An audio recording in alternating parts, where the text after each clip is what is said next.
Hey everyone, welcome back. I'm excited to just chat more account management and kind of bring it a level deeper.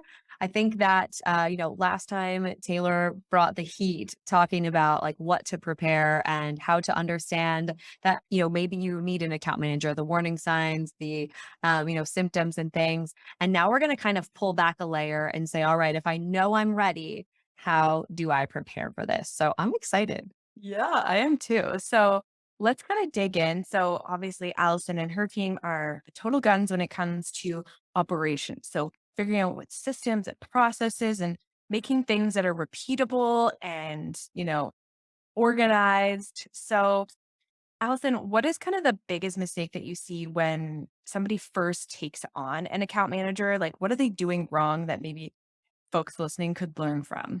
Yeah, I think, ultimately, when we bring in any team member into our business, really what ends up happening is we put somebody in a slot and we say, all right, this is what's expected of you. And so here are the things that you need to be doing, the tasks, the job description, all the things.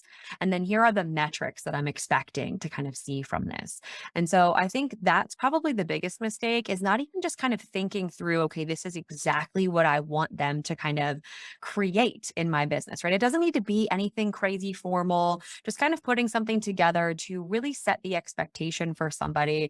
And honestly, one of the best ways that, you can do that is by creating something repeatable for them to just get better over time at. And of course, I'm talking about processes and systems here, but really just being able to kind of lay that groundwork for them so they feel like they have a place in the agency, right? I think a lot of folks bring in a new hire and they're like, create your place here, throw you into the fire. And, I think it's challenging sometimes. And we see a lot of turnover in that area because of that. So even just thinking through, okay, what do I want to see this person create here? And just carve out a little space for them, right? Create some repeatable tasks and create a system for them. Mhm.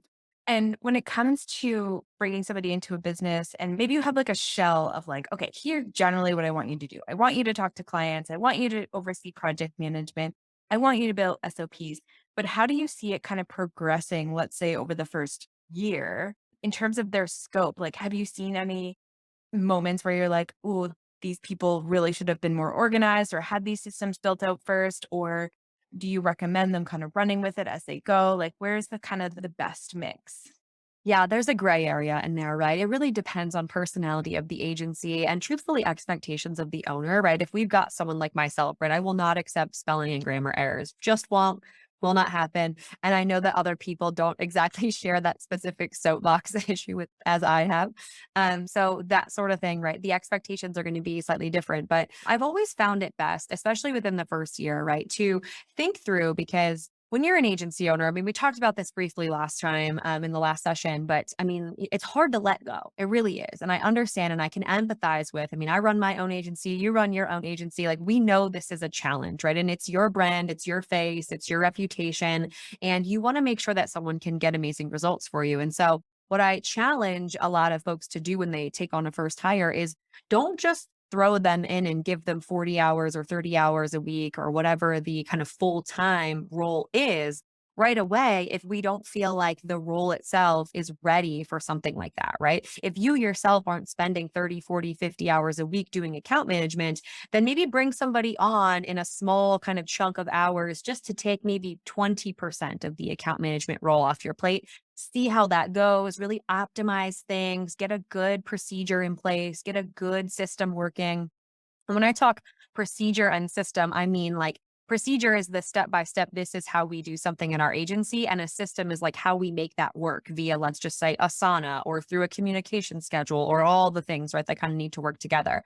And so, really doing that together with an account manager can be really beneficial because sometimes account managers are often more systems minded than the owners. And it also is a huge take rate for a new person coming in and really helping to create something with the owner versus just having the owner like thrust all of these expectations on them. Don't get me wrong, expectations should totally be defined, but perhaps we could say, okay, these are the expectations, but maybe the road for how we get there is something we could still maybe work on together. Mhm. Yeah, I love that because even sometimes we'll go into an agency and the agency owner's like, listen, this is where I want to get to. I want this to be a repeatable process that we can onboard 10 clients in a month or 20 and it works. But I just don't know how to get there. And that's where I need your help. And that is like the best feeling for an account manager to step in and be like, okay, great. I understand where we're going. Let's kind of like figure it out together and build these SOPs and kind of make this work because like having an SOP in place is awesome, but it's always going to be changing. It's going to be optimized. It's going to be changing as the business grows and as the team grows. So maybe you could walk us through some SOPs or maybe some high level processes that an agency should kind of have in place before they think about bringing on an account manager, whether it's high level or really granular. Yeah. So onboarding is huge. I mean, absolutely need an onboarding process in place. I think, especially as account managers are beginning to work with your agency, if you're a highly specialized agency, or if you're kind of, just being in a position where you guys are just building web property. I mean, truthfully, agencies need specific things and have specific preferences for how they do their best work. And truthfully, that's why agencies, there are so many and all of them are staying in business, is because they all have their own intellectual property. All have their own process. And so they need to understand that perhaps more than anything. And that is probably most relevant in the onboarding and strategic processes for how you onboard your clients, right? When you're in a position where you've just told them, hey, listen, these are the really cool, amazing things that we're going to do for your business. And here are the really cool, amazing things we're going to do throughout the course of this project or this retainer that we've just built out together. We need to understand, as kind of systems people behind the scenes, the account manager needs to understand, okay, what do I need to gather from the client and how do I begin this beautiful relationship that you've just started, right? And so I think onboarding is going to be huge there. Your account manager should probably take like the total lead in onboarding. I personally think it's almost just as important. And I know we touched on this last time too, as like being in the sales seat and then really just saying, hey, listen, the baton is passed now, right? Like this is your point person. This is the person you need to go to with everything, and really just transferring that authority over to the account manager. So having a clear onboarding process in place is huge, and just being in a position to say, all right, this is absolutely what we need and absolutely how we're going to be communicating with the client, how we're going to be delivering strategy. Those things I think are going to be paramount. Now, I think between the onboarding and then like the launch phases, right? That kind of how we pull everything together and kind of rooting the team in some of those things. I think we could, have some things in place if things are working with you guys and you've actually done some of these procedures in the past. Definitely document the things that are going really well for the agency. But if there's a bottleneck or something doesn't quite feel right and you're looking to plug an account manager in to kind of help the throughput of certain areas in fulfillment, definitely bring them into the conversation and say, hey, listen, this is how we're doing things right now. Here's how it's not working. And how can we perhaps troubleshoot this to make it better in the future?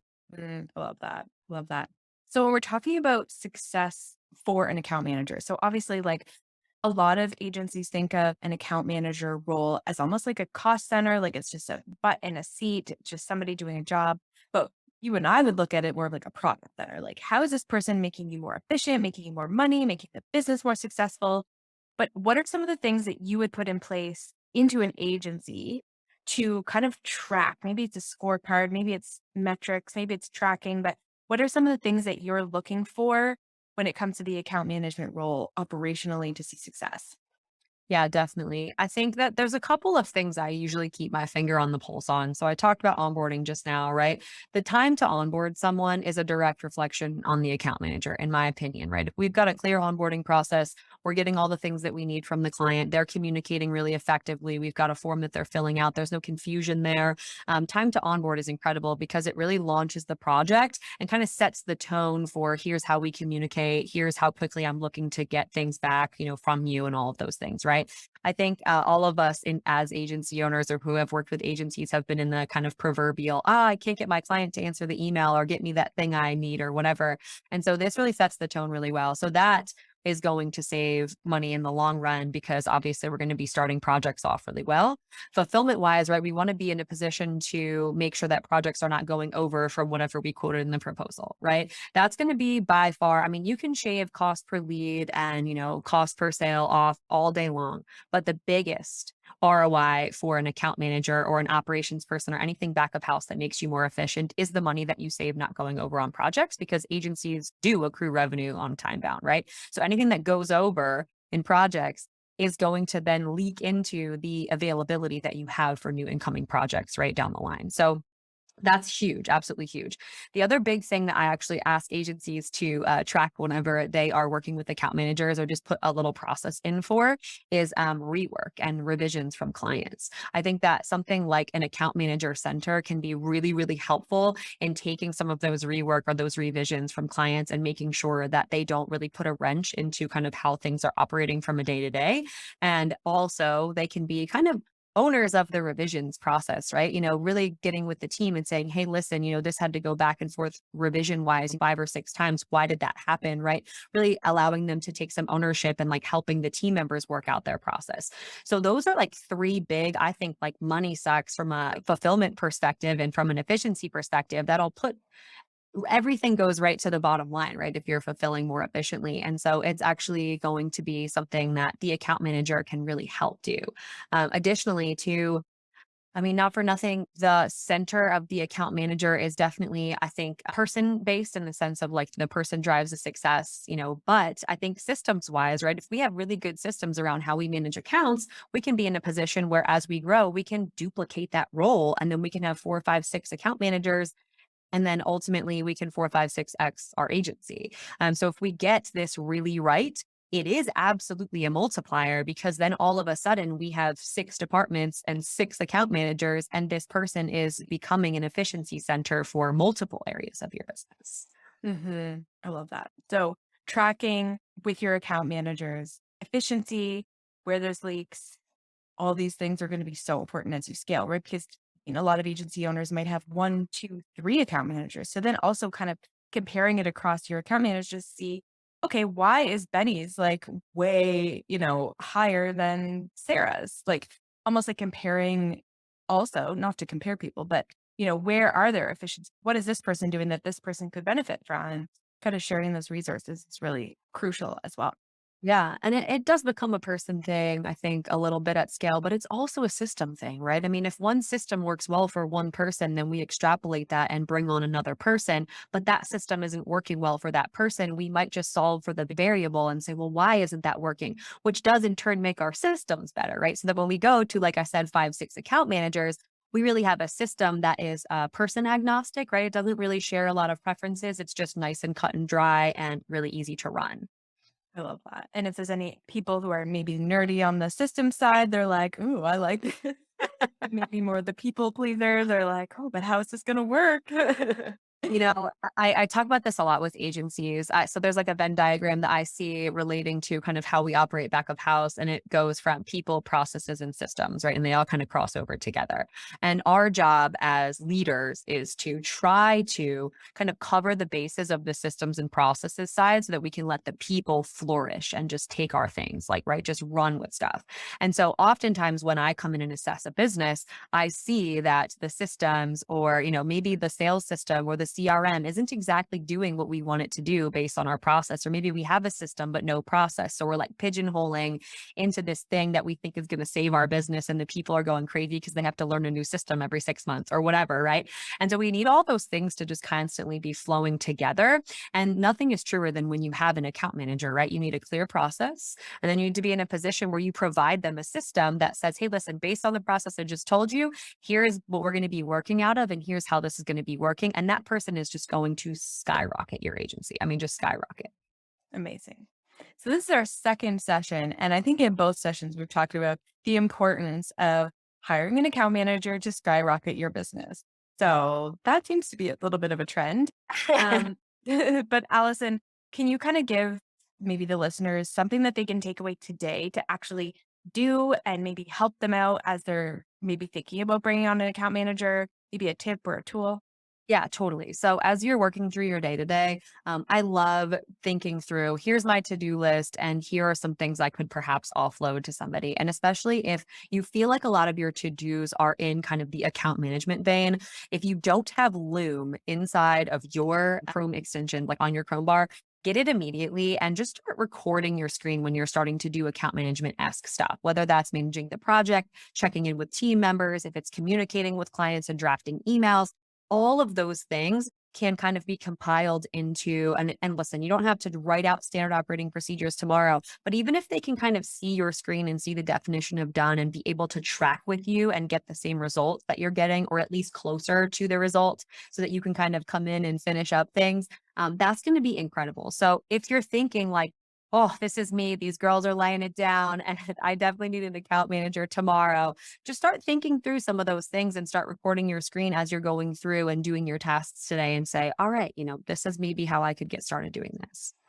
Absolutely love that. And I'm also a big lover of Loom. Like, it saves the day. Even just before we hopped on to record today's session, I had to review something from one of my team members, and I was like, "Okay, great, 30 seconds, Loom, walking you through feedback." Then they're gonna learn for the next time, and it's not like I had to write out a big email. 30 seconds done. So Yeah. definitely take that tip. Yeah, it really is. Well, hey, I'm excited. This was really fun, perhaps a little nerdy. So sorry, I'm super excited about systems. But next, we're going to talk about managing an account manager.